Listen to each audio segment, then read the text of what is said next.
अस्सलाम वालेकुम नाज़रीन, आप देख रहे हैं जी के वेब टीवी और मैं हूं आपका मेज़बान सफर कुरैशी। नाज़रीन, आज के बुलेटिन में भी कुछ अहम मौज़ूआत पर बात होगी, लेकिन उससे पहले आपको बता दें कि दिन भर की ताज़ा तरीन खबरों के लिए लॉग इन करें www.greaterkashmir.com। तो नाज़रीन, खबरनामे का आगाज़ इस खबर से कि जम्मू कश्मीर में कोरोना वायरस की तीसरी लहर में बतदरीज कमी वाक़ा हो रही है और मुसलसल यौमिया मस्बत मामलात में कमी दर्ज की जा रही है। ताहम हुकाम ने गाइडलाइंस पर सख्ती से अमल करने की तलकीन की है। इधर वादी में बच्चों की टीकाकारी का अमल भी ज़ोर शोर से जारी है, जिसमें कोचिंग मराकज़ बढ़ चढ़ कर हिस्सा ले रहे हैं। कोचिंग मराकज़ के सरबराह खान ने उम्मीद जाहिर की है कि बहुत जल्द ऑफलाइन तर्ज पर तालीमी सरगर्मियाँ बहाल होंगी। बच्चे सारे घर गए हैं।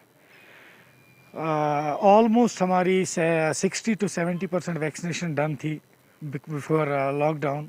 उसके बाद हमने फिर से बच्चों को बुलाया, लेकिन बच्चों का जो आना है वो बहुत कम है, क्योंकि ये बच्चे बहुत दूर से आते हैं। कोई कुपवारा से है, शुपियन से है, कुलगाम से है, उनका आना बहुत मुश्किल है। मैं गवर्नमेंट से यही कह रहा हूँ कि इंशाल्लाह रहमान अगर गवर्नमेंट इस पर तवज्जो दे, ऑफलाइन मोड पे आ जाए, तो हम ये इंश्योर करेंगे गवर्नमेंट से कि जो भी बच्चा हमारे क्लासरूम में होगा वो फुल्ली वैक्सीनेटेड होगा, क्योंकि इसमें कुछ टाइम हमें भी लगेगा। तो मुझे लग रहा है कि गवर्नमेंट को इस पे सोचना चाहिए, उनको ऑफलाइन मोड पे बच्चों को लाना चाहिए। तो उससे क्या होगा कि एक तो वैक्सीनेशन तो 100% हो जाएगी उससे, क्योंकि हर कोई बच्चा बोल रहा है कि मैं कुपवारा से कैसे आ जाऊं। बहुत सारे बच्चों ने तो अब घर से भी वैक्सीनेशन की है, कि हमने कल से एक ड्राइव स्टार्ट की है कि हम हर किसी बच्चे को वैक्सीनेशन सर्टिफिकेट मांग रहे हैं। तो शुक्र अल्लाह का कि हमारे पास अभी तक बच्चे 1500-1600 बच्चे आ गए जिन्होंने अपनी वैक्सीनेशन सर्टिफिकेट दे दी है। और मैं डायरेक्टर हेल्थ से एक अपील करना चाहता हूँ कि कुछ बच्चों का मे भी हमारे बहुत सारे बच्चों ने वैक्सीनेशन की है, तो उनका बेसिकली अभी वैक्सीनेशन सर्टिफिकेट नहीं आ रही है। पता नहीं वो क्या प्रॉब्लम है। तो उनका आधार दिया था, फ़ोन नंबर्स दिए थे, अभी तक उनकी मैसेज उन पे फ़ोन पे नहीं आई है। ये वैक्सीनेशन ड्राइव है यहाँ पे कोचिंग इंस्टीट्यूट्स में, जो 3 जनवरी से स्टार्ट हुई थी। अभी भी जो टर्नओवर है बच्चों का वो काफ़ी कम है। तो हम पेरेंट्स से ये अपील करते हैं कि अपने बच्चों, they should come forward and get their children to get vaccinated, because vaccination के इफ़ेक्ट्स हमने देखे हैं अडल्ट में। Even if people are getting infected with कोविड-19, they are not getting severe symptoms mild है। हॉस्पिटलाइजेशंस की रिक्वायरमेंट भी बहुत कम हो चुकी है बिकॉज ऑफ वैक्सीनेशन, और डेथ रेट भी कम है। So we request all the parents to kindly persuade their children to get vaccinated. उधर आज जम्मू में लेफ्टिनेंट गवर्नर मनोज सिन्हा ने कोरोना वायरस की मौजूदा सूरत हाल की जानकारी लेने की खातिर एक मीटिंग तलब की, जिस दौरान कोरोना वायरस से जुड़े कई मामलात पर तबादला ख्याल किया गया।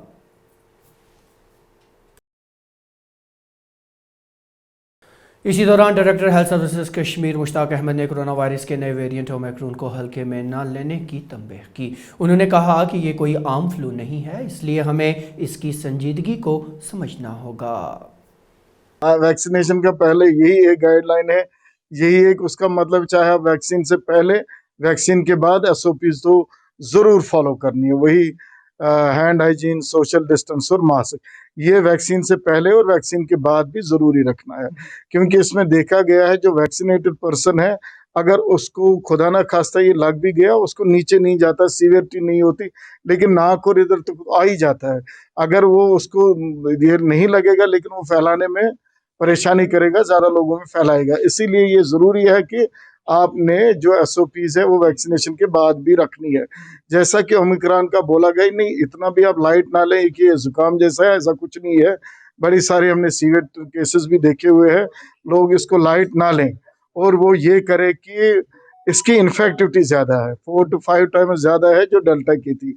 यानी कि अगर डेल्टा आप यहाँ है, कोई पॉजिटिव केस है, 10 लोगों को लग सकता है, ये 110 लोगों को लग सकता है। इसकी इन्फेक्टिविटी ज्यादा है, वो बहुत ज्यादा लोगों को इन्फेक्ट एट ए टाइम कर सकता है।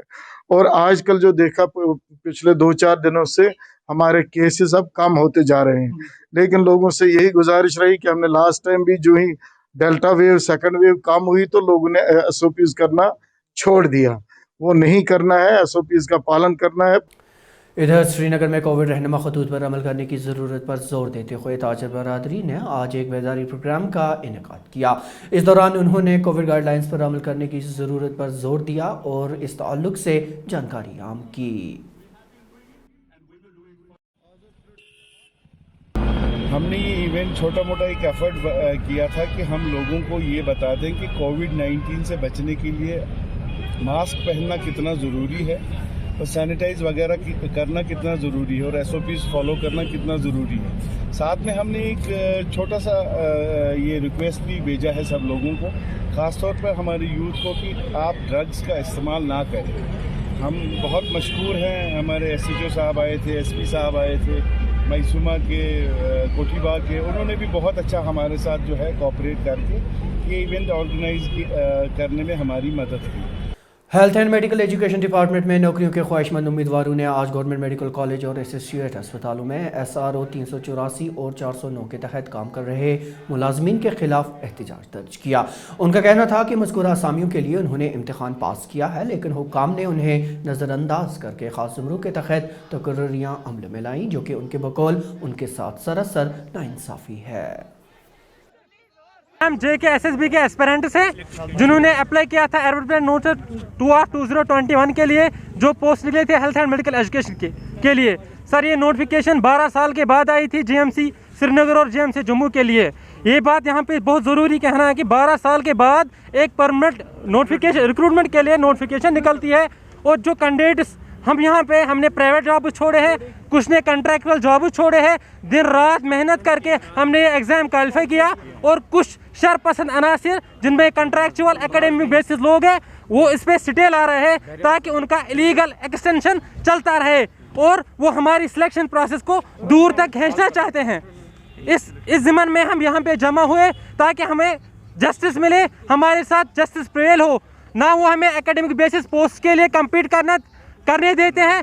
एकेडमिक बेसिस पोस्ट 1 साल के लिए मेट होता है, और उस पर उनको इलीगली 6 साल 7 साल या 10 साल तक एक्सटेंशन मिला है। ना हम उनके लिए एलिजिबल होते हैं, ना हमें उनके लिए कम्पीट करने देते हैं, और जब परमानेंट रिक्रूटमेंट निकलती है इसमें भी वो स्टे लाते हैं। ना हम वहाँ पे एलिजिबल है, ना हम यहाँ पे एलिजिबल है। हम LG साहब से गुजारिश करते हैं, हम health and medical education authority से गुजारिश करते हैं, हम फ्रेशर जाए तो जाए कहाँ। सूबाई कमिश्नर कश्मीर PK पोले ने आज सरहदी जिला कुपवाड़ा के करनाह और दीगर मुल्हिका जात का दौरा किया। अपने दौरे के दौरान उन्होंने करनाह कुपवाड़ा शाहरा पर टनल की तामीर के मुतालबे पर बात करते हुए कहा कि मज़कूरा टनल की तामीर का सर्वे जारी है और मंजूरी मिलते ही इस पर काम शुरू कर दिया जाएगा। काफ़ी अच्छा काम यहाँ जो है हो रहा है। जो मेन डिफ़िकल्टीज जिसकी तरफ आपने इशारा किया, इंशाअल्लाह जो है उसको जल्दी से जल्दी अप्रूवल मिल कर के जो है काम शुरू होगा, लेकिन कब होगा वो कोई अभी सर्वे चल रहा है, उसका सर्वे मुकम्मल होने के बाद। लेकिन जहाँ तक रोड का बात है, ये जो एग्जिस्टिंग रोड है इसको वाइडनिंग का लैंड एक्विजिशन शुरू हो गया है। लैंड एक्विजिशन जैसे ही कंप्लीट हो जाएगा उसके बाद इसकी वाइडनिंग भी हो जाएगी। जहाँ जहाँ फॉरेस्ट एरियाज है वहाँ भी वाइडन किया जाएगा, ताकि ये जो जिग्स है, शार्प कर्व है, कहाँ ज़्यादा ये आता है, चढ़ाई आती है, उस एरियाज को हम स्मूथ कर सके और ट्रैफिक जो है स्मूथली जा सके। और अब बुलेटिन के आखिर में आपकी मुलाकात एक ऐसे शख्स से कराते हैं जिन्हें माहौल से बहुत मोहब्बत है, और इसी मोहब्बत ने उन्हें हमीद ग्रीन के नाम से मशहूर कर दिया।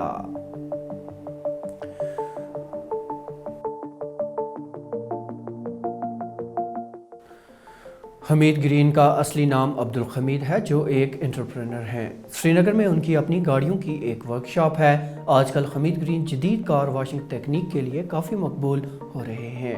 अपनी वर्कशॉप में उन्होंने जदीद कार वॉशिंग सिस्टम मुतारिफ किया है। इस जदीद तरीक़ाकार की मदद से गाड़ियों को धोने के दौरान इस्तेमाल किए जाने वाली पानी को ही रिसाइकिल कर दोबारा इस्तेमाल में लाया जाता है। इस अमल से न सिर्फ पानी की बचत होती है, बल्कि वही पानी दोबारा भी इस्तेमाल किया जाता है। पहली बात यह है कि इसमें कस्टमर को 10 से 15 मिनट लगते हैं ऑटोमेटिक कार वॉशर पे। इसमें शैम्पू भी ऑटोमेटिकली लग जाता है, पानी भी ऑटोमेटिकली, ये पूरा जो काम करता है विदिन 15 मिनट्स हम कस्टमर को गाड़ी दे सकते हैं। पहले हमें कम से कम आधा घंटा 1 घंटा लगता था, तो एक तो टाइम स्पेस जो है ना वो बच जाता है। दूसरी बात है हमने इसके साथ ही ETP लगाया है, जो इसमें जो पानी है वही सर्कुलेट होता है, क्योंकि आपको पता है कि जो वाटर लेवल है दुनिया में अब कम हो रही है और एनवायरनमेंट पे उसका बहुत बुरा असर है कि मतलब जो पानी की लेवल कम हो रही है। तो हम ये जो पानी है पिछले हम 10-15 दिन से मशीन चला रहे, हमने कभी भी नलके का या ट्यूबवेल का पानी इसमें इस्तेमाल नहीं किया। वही एक बार जो हमने भरा है वही सर्कुलेट हो रहा है।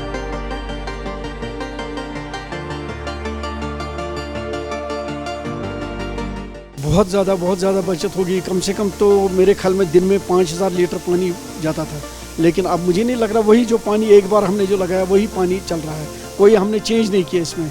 कोई हमने ट्यूबवेल का पहले हम ट्यूबवेल का पानी यूज़ करते, अब हम वो भी नहीं करते यूज़। तो नाज़रीन, अब तक की खबरों में इतना ही, लेकिन इजाज़त लेने से पहले एक मरतबा फिर आपको बता दें कि GK वेब TV का ये खबरनामा ग्रेटर कश्मीर की ऑफिशियल वेबसाइट पर दस्तयाब है और साथ ही आप इसे YouTube, Facebook, Instagram और Twitter हैंडल पर भी देख सकते हैं। अपने साथी ज़ुबैर कुरैशी समेत GK वेब TV की पूरी टीम को दीजिए इजाज़त। खुदा हाफिज़।